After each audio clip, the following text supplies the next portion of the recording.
नमस्कार साथियों, आप देख रहे हैं हिट फिट न्यूज टीवी और मैं हूं हरनाम सिंह बड़वाल। दोस्तों, 8 अक्टूबर को जैसे ही हरियाणा विधानसभा चुनावों के परिणाम घोषित हुए और तब से लेकर आज तक चर्चाओं का बाजार गर्म है। कांग्रेस बुरी तरह से हार चुकी है और हालांकि उन्होंने 37 सीटें हासिल कर ली, लेकिन जिस प्रकार तीसरी बार भाजपा ने हैट्रिक लगाई और 48 सीटें जीती, उससे सब हैरान और परेशान थे। और कांग्रेस की विचारधारा को जानने मानने वाले लोग तो बहुत ही चिंतित और वो अपने आप को अपमानित समझ रहे थे, क्योंकि उन्होंने बढ़ चढ़कर ये घोषणाएं की थी और कांग्रेस के लिए चुनाव प्रचार भी किया था कि इस बार कांग्रेस की सरकार बनने जा रही है और भाजपा जो है वो जा रही है, कांग्रेस आ रही है। और ऐसा लग भी रहा था, क्योंकि सब तमाम लोग, चाहे वो बेरोजगार युवा हों, अग्निवीर योजना के विरुद्ध थे, महंगाई का मुद्दा था, पहलवानों का मुद्दा था, फोगाट को जिस प्रकार अपमानित किया गया, यौन शोषण उनके साथ हुआ और दिल्ली की जंतर मंतर पर वो धरना दिए बैठी रही, लेकिन कोई सुनवाई नहीं हुई। और उसी प्रकार किसान लोग जो हैं उनके साथ किस प्रकार का व्यवहार हुआ। वो दिल्ली जाना चाहते थे, लेकिन शंभू बॉर्डर पर तो आज भी बैठे हैं, लेकिन गाजीपुर बॉर्डर और शाहजहांपुर बॉर्डर और इन तमाम जो दिल्ली के अंदर घुसने वाले तमाम नेशनल हाईवे थे उन पर कीलें गाड़ दी गई थी। एमएसपी को लेकर जिस प्रकार लोग बैठे थे, किसान लोग लाखों की तादाद में बैठे थे, उन्हें भरपूर समर्थन था और उन पर यह भी आरोप लगा कि विदेशी सहायता उन्हें मिल रही है। लेकिन उसमें तमाम हरियाणा और पंजाब के किसान थे, यूपी से भी थे, राजस्थान से भी थे, महाराष्ट्र से भी थे। तो उस समय दिल्ली में घुसने नहीं दिया गया। 3 कृषि बिल जो है वो अचानक मोदी जी ने वापस तो ले लिए, लेकिन एमएसपी की मांग जो अभी तक नहीं मानी गई, वो मांग अभी अधूरी पड़ी है। हालांकि समझौता हो गया था और उसके पीछे क्या कारण थे, क्योंकि यूपी में चुनाव हो रहे थे विधानसभा के, और इसलिए उससे पहले ऐन वक्त पर मोदी जी ने कहा कि मेरी तपस्या में ही कोई कमी रह गई थी, और इसलिए उन्होंने क्षमा भी मांगी और तीनों कृषि बिल रिपील कर लिए। लेकिन उसके बाद जैसा हरियाणा के अंदर माहौल था, उससे बिल्कुल 100% लग रहा था कि बिल्कुल कांग्रेस की सरकार बनेगी। और जिस प्रकार यानी तमाम लोग, हर मजदूर वर्ग था जो, या बेरोजगार लोग थे, युवा थे, वो नाराज थे, पहलवान बेटियां, महिलाएं, महंगाई की वजह से भी लोग परेशान थे। तो इस प्रकार लग रहा था कि इस बार भाजपा जा रही है और कांग्रेस आ रही है, लेकिन ऐसा हुआ नहीं।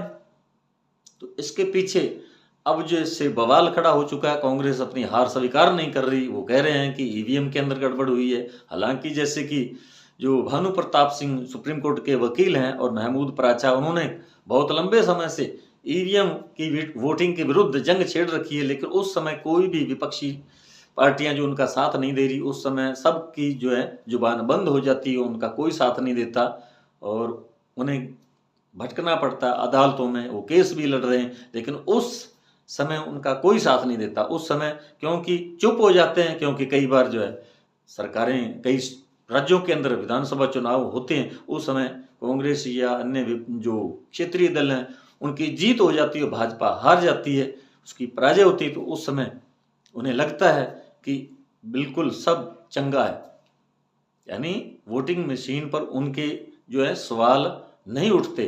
लेकिन जब हार जाते हैं तब ईवीएम पर सवाल खड़े हो जाते हैं। अब ऐसा ही हरियाणा के अंदर हो रहा है।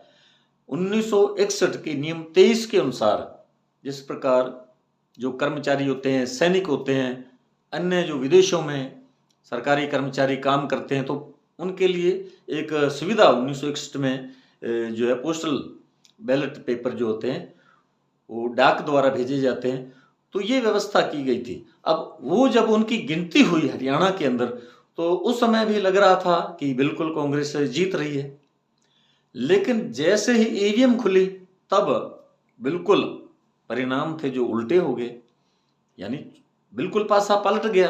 तो उससे अब संदेह और पैदा हो रहा है। अब बताया जा रहा है कि ऐसी कुछ सीटें हैं, यानी 14 से 20 तक ऐसी सीटें हैं जहां पर जब गिनती हुई, काउंटिंग हुई, तो उसमें जो है वोट ज़्यादा डाले गए हैं।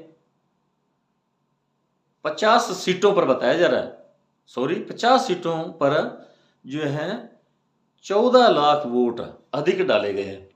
तो अब जो हार जीत हुई है वो कई ऐसी सीटें हैं जहां पर बिल्कुल 5000 से नीचे की हार हुई है, कहीं कुछ ऐसी सीटें जहां पर तो 200, 300, 1500, 2000 तक पराजय हुई है कांग्रेस की।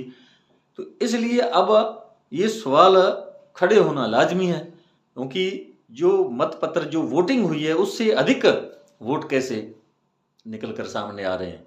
तो इससे बिल्कुल संदेह जताया जा रहा है कि बिल्कुल हेराफेरी हुई है।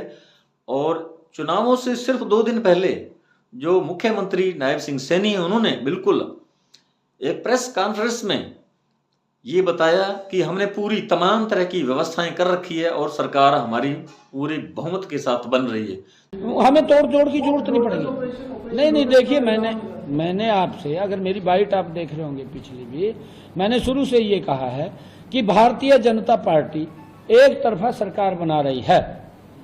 हमारे पास सारी व्यवस्थाएं हैं, आप चिंता मत करिए। विकल्प खुला है एक तरह से। हाँ जी, सीटें अगर जो आंकड़ा है 46 का नहीं पहुंच पाए तो जेजेपी और इनेलो का विकल्प खुला है। देखिए, ये 8 तारीख के बाद बताएंगे आपको। 8 तारीख के बाद बिल्कुल आप सबको बुलाएंगे, चाय भी पियेंगे, खाना भी खाएंगे, बिल्कुल। मैंने कहा है कि अभी भारतीय जनता पार्टी एक तरफा सरकार, क्योंकि मुझे विश्वास है पूरा, जब जरूरत पड़ेगी तो फिर विचार करेंगे ना। व्यवस्थाएं सारी हैं हमारे पास, व्यवस्थाएं सारी है। तो उससे भी ऐसा लग रहा है कि ईवीएम के अंदर गड़बड़ की गई है। और दूसरा सबसे बड़ा कारण जो है वो 99% बैटरी चार्ज पाएगी ईवीएम मशीन की। हालांकि अगर उनका इस्तेमाल किया गया है तो उसमें 25, 30, 20% बैटरी तो इस्तेमाल हुई होगी, तो बैटरी डाउन होनी चाहिए। लेकिन 99% अगर बैटरी बिल्कुल चार्ज है तो इसका मतलब उन्हें हटाकर दूसरी ईवीएम मशीन रखी गई जिसमें बीजेपी को, यानी भारतीय जनता पार्टी की जो प्रत्याशियों ने जिताया गया। तो इस प्रकार के आरोप लग रहे हैं। लेकिन सोचने वाला तीसरा जो मुद्दा है वो ये कि अगर जो पोस्टल बैलेट पेपर थे उनमें कांग्रेस जीत रही थी तो फिर हार क्यों गई? उनमें अगर बढ़त थी, कांग्रेस को काफी सीटें, 74 सीटों पर उन्होंने 77 सीटों पर एक बार तो बढ़त बना ली थी। लेकिन जब ईवीएम खुली उस समय कांग्रेस हार गई। अब आप समझदार हैं, आपको इतना तो ज्ञान है कि जब कोई पोस्टल ऑर्डर, जो पोस्टल बैलेट पेपर है, वो कांग्रेस के पक्ष में जा रहा है तो यानी सरकारी कर्मचारी जो वोट डाल रहा है कांग्रेस पार्टी की तरफ, तो उसके परिवार, उसके भाई, उसके बेटे बेटियां, बहुएं, उन्होंने भी तो उनके कहने पर कांग्रेस को ही वोट डाले होंगे। वो कांग्रेस की विचारधारा को मानने वाले हैं जिन्होंने पोस्टल बैलेट जो है कांग्रेस के पक्ष में डाला। लेकिन ईवीएम खुलने के बाद ये उल्टा हो गया सब कुछ। तो ये कुछ ऐसी जो तथ्य हैं उनसे जो है कांग्रेस बिल्कुल, उनकी वजह से ये आरोप लगाए जा रहे हैं भाजपा पर कि ये बिल्कुल धांधली हुई है। लेकिन अब इसके अलावा भी कुछ कारण हैं, जैसे कुमारी शैलजा तो उनको चुनाव प्रचार में नहीं उतारा गया, सिर्फ वो 1-2 मंच पर वो पहुंची, उन्होंने साझा किया मंच और वो चुनाव प्रचार से दूर रही। तो वो दलित समाज से है तो दलित वोट जो है वो कट गया। वो हो सकता भाजपा के खाते में भी नहीं गया होगा, वो निर्दलीयों के खाते में चला गया, या दूसरे जो गठबंधन है INLD और बसपा का था, या जेजेपी और चंद्रशेखर आजाद का था जो गठबंधन, तो वो वोट बैंक उधर चला गया। तो भाजपा का वोट बैंक तो कांग्रेस की तुलना में वैसे ज्यादा है। अब 40% वोट जो है वो कांग्रेस को मिला और इतना ही भाजपा को, लेकिन सीटों में हेर फेर हो गया। तो अब ये एक सोचने का विषय है। अब चर्चा हो रही है हर तरफ जितने भी वरिष्ठ पत्रकार हैं, एग्जिट पोल हैं, सब फेल हो गए, सब धराशायी होगी भविष्यवाणियाँ। अब कांग्रेस जो है वे बार बार चुनाव आयोग पर भी आरोप लगा रहे हैं कि सीसीटीवी कैमरे बंद हुए आधा घंटा के लिए, उस समय जो ईवीएम मशीनें वो बदली गई हैं, तो ये हेराफेरी के आरोप लगाए जा रहे हैं। अब चुनाव आयोग वो कोई संतोषजनक जवाब भी नहीं दे रहा। अब आगे देखते हैं क्या होगा। अब कांग्रेस तो कह रही है हमें तो बिल्कुल ये नतीजे जो हैं ये स्वीकार्य नहीं है, तो आगे क्या होगा ये भविष्य बताएगा। तो साथियों, हमारा ये वीडियो आपको कैसा लगा कमेंट बॉक्स में ज़रूर लिखकर बताइएगा। यदि आपने अभी तक हमारे hit fit news TV channel को सब्सक्राइब नहीं किया तो प्लीज़ सब्सक्राइब कर लें। इस वीडियो को अधिक से अधिक शेयर करें, लाइक करें। आपका बहुत बहुत शुक्रिया, धन्यवाद। राम राम, सत श्री अकाल।